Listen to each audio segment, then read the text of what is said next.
Isonapse, the imaginary line connecting the places having equal amount of cloudiness. Clouds and its types. Clouds are tiny water droplets suspended in the air formed due to the condensation. மேகங்கள் என்பவை சிறிய நீர்த்துளிகள் காற்றில் நீர் சுருங்குதல் காரணமாக உருவாக்கப்பட்டவை ஆகும். The clouds can be classified based on their form, height and appearance as follows. மேகங்கள் அதன் உயரம், தோற்றம் ஆகியவற்றை பொறுத்து கீழ்கண்டவாறு வகைப்படுத்தப்படுகின்றன. High clouds, உயர் மேகங்கள், mainly cirrus which are featherly formed 6 km above the ground. முக்கியமாக இவை சிரஸ் வகை மேகங்களை 6 கிலோமீட்டர் உயரத்தில் தோற்றமாக கொண்டிருக்கின்றன. Cirrus, this looks fibrous and appears as wisps caught in the blue sky. It indicates fair weather and gives brilliant sunset.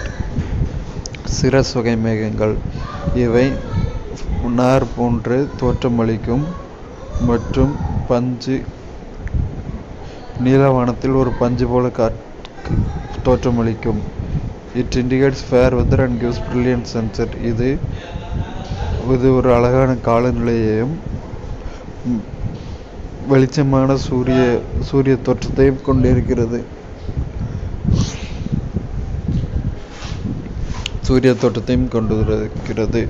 Cirrocumulus.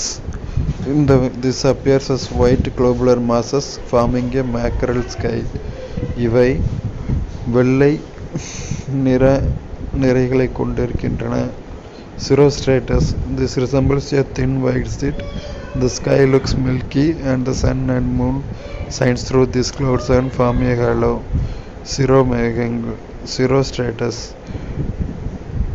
இது ஒரு வெள்ளை தாளை ஒத்திருக்கிறது. இது பால்வழி மற்றும் சூரியன் மற்றும் சந்திரனின் பிரகாசத்தினால் ஹாலோ போன்று தோற்றமளிக்கிறது. Middle clouds, mainly alto clouds at 2 km to 6 km above the ground. இவை பெரும்பாலும் 2 km முதல் 6 km வரை காணப்படுகின்றன. Altocumulus. These are woolly, pumpy clouds arranged in layers appearing like waves in the blue sky. இவை பஞ்சாகவும் துள்ளும் மேகங்களாகவும் அடுக்கடுக்காக அலைகளை போன்று நீலவானத்தில் காட்சியளிக்கின்றன. இவை நல்ல காலநிலையை குறிக்கின்றன. Altostratus. These are denser and have watery look. Altostratus. இவை அடர்த்தியாகவும் தண்ணீரை போன்றும் காணப்படும். Low clouds. தாழ் மேகங்கள், mainly stratus or sheet clouds below 2 km height. இவை முக்கியமாக 2 கிலோமீட்டருக்கு கீழே காணப்படும். Stratocumulus.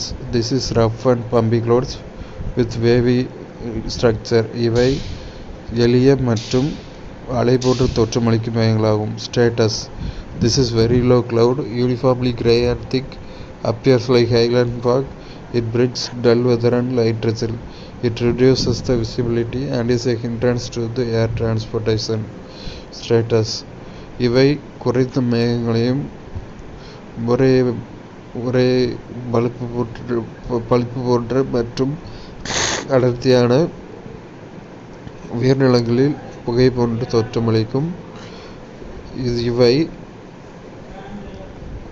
மோசமான காலநிலையும்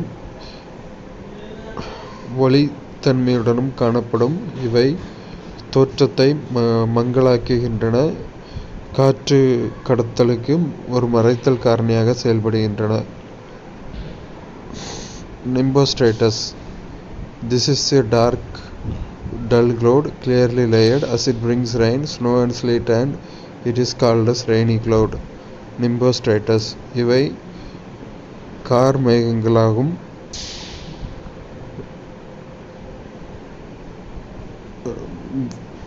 வலிமையற்ற மேகங்களை போன்று அடுக்குகள் தெளிவாக இவை மழையை கொடுப்பதால் பனி மற்றும் பனி பாலங்கட்டி போன்று இவை மலை மேகங்கள் என்று அழைக்கப்படுகின்றன. அட்மாஸ்பரிக் டிஸ்டர்பன்சஸ், சைக்ளோன் அண்ட் ஆன்டிசைக்ளோன், சூறாவளி மற்றும் எதிர் சூறாவளி. The atmospheric disturbances which involve a closed circulation of air around a low pressure at the center and high pressure at periphery, rotating anti-clockwise in northern hemisphere and clockwise in southern hemisphere is called cyclones. சூறாவளிகள் என்பவை வளிமண்டலத்தில் ஏற்படும் மூடிய சுற்றில் மையத்தில் குறைந்த அழுத்தமும் வெளிப்பகுதியில் அதிக அழுத்தமும் காணப்படுவதாகவும், இவை வடக்கு அரைக்கோளத்தில் கடிகார எதிர் திசையிலும் தெற்கு அரைக்கோளத்தில் கடிகார திசையிலும் சுழல்கின்றன. இவைகளே சூறாவளியாகும். Cyclones may be classified into two types based on latitude of its origin. அச்சங்களின் தோற்றத்தை பொறுத்து சூறாவளிகள் இரண்டு வகைப்படும். அவை டிராபிக்கல் சைக்ளோன், டெம்பரேட் சைக்ளோன், வெப்பமண்டலம், துணை வெப்பமண்டலம். வெப்பமண்டல சூறாவளி, துணை வெப்பமண்டல சூறாவளி ஆகியனவாகும். எதிர் சூறாவளி, ஆன்டிசைக்ளோன்ஸ். Anticyclone is a valve wind system in which high pressure area at the center and surrounded by low pressure at periphery, rotating clockwise in northern hemisphere and anti-clockwise in southern hemisphere. அதாவது எதிர் சூறாவளினா என்னன்னா, மத்தியில் அதிக அழுத்தமும் அப்படியே சூறாவளிக்கு opposite. அங்கே மத்தியில் குறைந்த அழுத்தம், இங்கே மத்தியில் அதிக அழுத்தம், வெளியே வந்து குறைவு அழுத்தம். ஸோ ஹை ப்ரெஷர் வந்து லோ ப்ரெஷருக்கு வந்து காற்று மூவ் ஆகும். வட அரைக்கோளத்தில் இது எதிர்கடிகார சுழற்சியிலும், தென் அரைக்கோளத்தில் வட அரைக்கோளத்தில் வந்து கடிகார சுழற்சியிலும், தென் அரைக்கோளத்தில் எதிர்கடிகார சுழற்சியிலும் காணப்படுது. இதை தான் வந்து நம்ம எதிர் சூறாவளிகள் என்கிறோம். This is the largest among the whole wind systems. உலகத்தில் ஏற்படக்கூடிய உலக சுழல் காற்று அமைப்பில் இதுதான் வந்து ரொம்ப பெருசு. Normally they are associated with high pressure belts of subtropical and polar region. ஜெனரலாக வந்து இது அழுத்தப்பட்டைகள், மிக அதிக அழுத்தப்பட்டைகள் மிதவெப்ப மண்டலம் மற்றும் துருவ மண்டலங்களில் வந்து காணப்படுது. Anticyclones are classified as warm core and cold core based on the temperature, which are resulted in aridity and cold waves respectively. அதோட வெப்பநிலையை பொறுத்து அதை ரெண்டு வகைப்படுத்தணும். எதிர் சூறாவளிகளை வெப்ப மையம் மற்றும் குளிர் மையம் அப்படின்னு ரெண்டு பிரிவாக வந்து பிரிக்கிறோம். இதுதான் சைக்ளோனுக்கும் ஆன்டி சைக்ளோனுக்குள்ள டிஃபரன்ஸ். ஏசியன் மான்சூன், ஆசிய பருவக்காற்று. The Asian monsoon system is divided into two components based on season it flows. ஆசிய பருவக்காற்று அது வீசும் பருவங்களுக்கேற்ப இரண்டு பகுதிகளாக பிரிக்கப்படுகிறது. The presence of high temperature with low pressure in the Lake Baikal region and low temperature with high pressure in the Aleutian Islands region, leading to flow of wind from Pacific Ocean to interior part of Asia during summer is called summer monsoon of India. Summer monsoon of Asia. அதாவது வந்து வைக்கால் பகுதியில் இருக்க அதிக வெப்பநிலை காரணமாக குறைந்த அழுத்தம் நிலவுது. So அதே டைமில் வந்து பார்த்தோன்னா அலூசியன் ஐலாண்ட்ஸில் கம்மியான வெப்பநிலையில் அதிக அழுத்தம் வந்து காணப்படுது. இதனால் வந்து பசிபிக் பகுதியிலிருந்து ஆசியாவுக்கு வந்து காற்று வந்து வருது. இதைத்தான் நம்ம வந்து ஆசிய கோடைக்கால பருவக்காற்று அப்படின்னு சொல்கிறோம். இது வந்து this leads to rainfall in the east coast of Asia. ஆசியாவோட கிழக்கு பகுதியில் மழையை கொடுக்கறது. அதே வின்டர் மான்சூன் ஆஃப் ஆசியா அப்படின்னு பார்த்தோன்னா அதுக்கு நேர் ரிவர்ஸில். meanwhile in winter the low temperature and high pressure in the Lake Baikal region and high temperature and low pressure in the Aleutian Island region, leading to flow of wind from Central Asia to Pacific Ocean is known as winter monsoon of Asia. அதாவது என்ன கொடுத்துருக்காங்கன்னா, அதே சமயம் நம்ம குளிர்காலத்தில் பார்க்கும்போது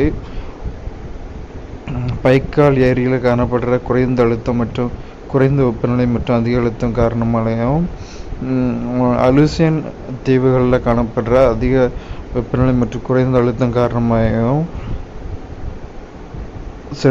மத்திய ஆசியாவிலேருந்து Pacific பெருங்கடலுக்கு வந்து காற்று அடிக்கும். இதைத்தான் நம்ம வந்து ஆசியா குளிர்கால பருவக்காற்று அப்படின்னு சொல்கிறோம். As the wind system flows offshore, the rainfall does not occur in the continent of Asia except western coast of Japan. இதனால் வந்து இந்த பருவக்காற்றினால ஜப்பானோட மேற்கு பகுதியை தவிர வேறு எந்த பகுதிக்கும் மழை கிடைக்கிறதில்ல. இதை தான் வந்து கொடுத்துருக்காங்க.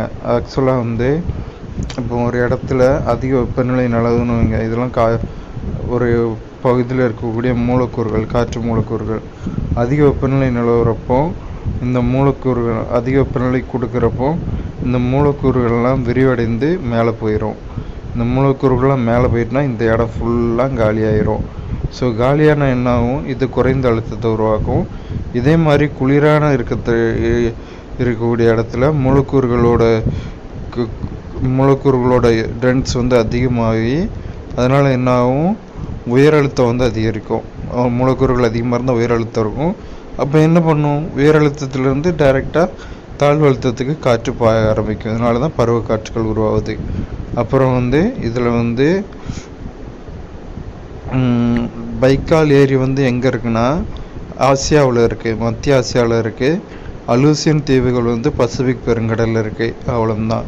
ரொம்ப சிம்பிள் கொஸ்டின், 5 மார்க்கு.